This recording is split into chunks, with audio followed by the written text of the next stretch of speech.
mais que nous sommes pour l'égalité. Nous voulons que les citoyens français de confession musulmane ou d'origine arabe, ils soient traités comme les autres, qu'il n'y ait pas de différence, qu'on soit traités égalitairement. Et on va se battre pour ça, et on va se battre pour ça dans la sérénité, avec douceur, en ayant une vue longue. On sait que c'est très long, que ça ne se passera pas demain, qu'il faudra du temps, qu'il faudra de la patience. C'est ça que ça veut dire. C'est ça que ça veut dire, celui qui vit l'adversité de la séparation de son fils. Ya'qub alayhi salam, il dit « Sabrun jamil wallahu al-musta'an » c'est-à-dire belle patience. On est patient, mais on travaille. On n'est pas patient et on dort. On n'est pas patient et on se laisse prendre par un autre type de pouvoir. Moi, je suis désolé, il y en a certains, ils disent « Il faut être patient », ils passent leur soirée devant la télévision. Ça, c'est pas de la patience, c'est de la démission. C'est de la démission, c'est se mentir à soi-même. La patience, elle est dans la persévérance. Et la persévérance, elle est dans l'action. L'action, l'action et l'action. C'est ça, on a un. C'est là où on est, dans la sérénité. Dans l'adversité, c'est pas... Moi, je sais pas, il y en a certains d'entre nous, là, ils répondent à l'adversité en criant, en critiquant et tout. C'est tout ce qu'ils font. Ils parlent comme ça, il n'y a rien de concret. Non, il faut avoir une vision, il faut avoir un travail. Quand je viens et que je vois des centres qui se construisent, il y a des gens qui font du travail de fond, qui font de l'éducation. Ça, c'est de l'action. Ça, on prend notre destin en main, on prend le pouvoir sur nous-mêmes et on travaille.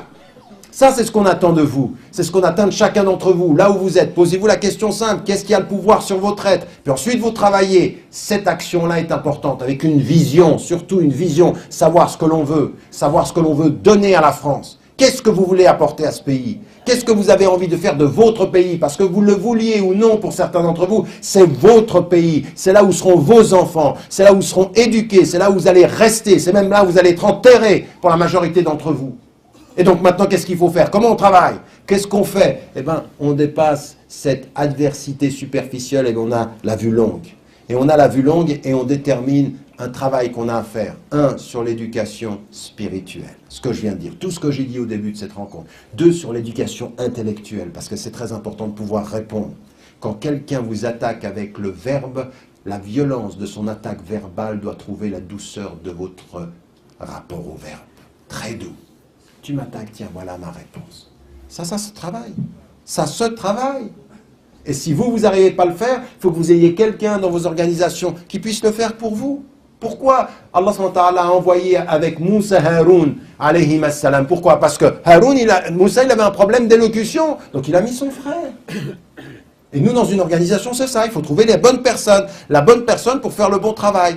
On est là en face de cette adversité et on contribue. Et on contribue au bien-être de la société sur l'ensemble de... C'est à ça qu'on doit servir, c'est ça qu'on doit comprendre. C'est ça, ce travail-là, qui est nécessaire de chacun et de chacune d'entre nous. Ça commence par soi-même, ça commence par une vision du travail que nous avons à faire ensemble, et puis à des moments donnés, d'oser dire la vérité.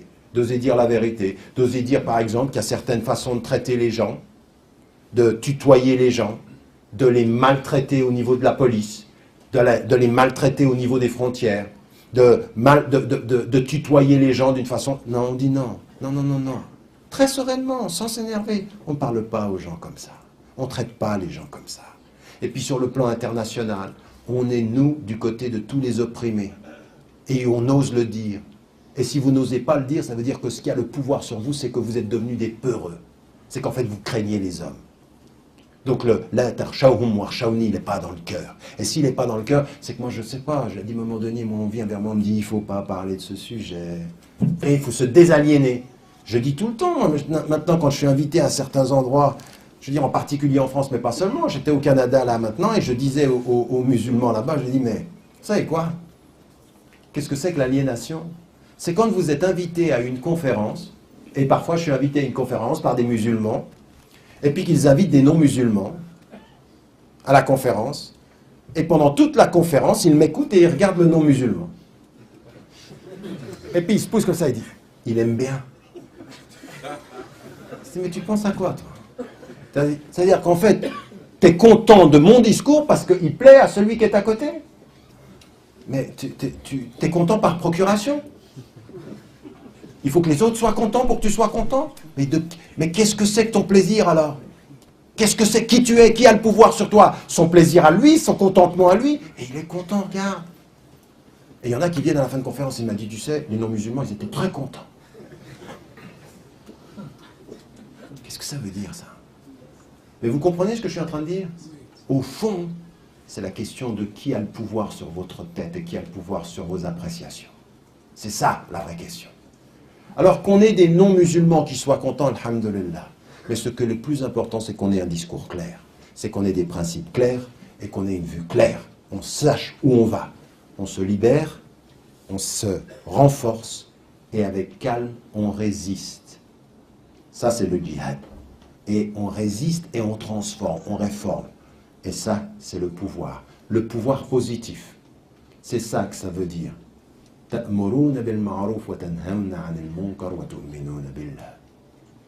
ça que ça veut dire. Vous commandez le bien, vous résistez au mal et vous croyez en Dieu. C'est-à-dire que vous avez dans l'adversité, toujours, vous allez tomber, vous allez plier des genoux, vous allez ramasser des gifles, vous allez être insulté. Et vous vous souvenez, Hasbunallah wa ni'mal wakil. Hasbunallah wa ni'mal wakil. C'est pas grave. La route est longue. Et tu sais quoi? Moi, je vais peut-être tomber. Moi, je vais peut-être mourir. Moi, tu vas me détruire. Mais derrière moi, ça continue à marcher. Raison pour laquelle il faut se réveiller, il faut marcher et il faut éduquer. Il faut éduquer ceux qui sont derrière. Moi, aujourd'hui, si, Inch'Allah, je ne sais pas qu'est-ce qui peut arriver. Peut-être demain, un accident, peut-être que la vie s'arrête ce soir, peut-être que la vie s'arrête demain. Inch'Allah, c'est la chose que je demande à Allah, c'est de dire, Dieu fasse que certains ont entendu et qu'ils continuent. Et qu'ils continuent à côté et qu'ils continuent devant. Je dis toujours aux frères, ça suffit de venir vers moi, de me frapper sur l'épaule et de me dire, c'est bien frère Tarek qu'on est derrière toi. C'est très gentil, pour l'instant j'en ramasse pas mal. Si tu venais un tout petit peu à côté, ce serait bien aussi. Si on pouvait partager les coups. Un tout petit peu que certains, ils en ramassent un peu, ça, je vous promets, ça renforce, ça fait du bien. Ça vous réveille. Mais alhamdoulilah, ça étant dit, vous ne savez pas. Je le répète parce que je l'ai entendu cet après-midi, quelqu'un est venu me poser la question, mais vous ne vous rendez pas compte? Vous ne vous rendez vraiment pas, je crois que vous ne vous rendez pas compte de la force que je tire et que vous me donnez par votre présence, vos encouragements, vos sourires et votre engagement aussi. C'est une force énorme. C'est pour ça qu'à des moments donnés, quand je vois certaines personnes comme ça qui attaquent, des fois je les regarde, je dis, mais si tu savais. Mais si tu savais. Donc pour ceci, comme il ne remercie pas Dieu, celui qui ne remercie pas les hommes, Jazakumullah, ani kulli khair. Salam alaikum.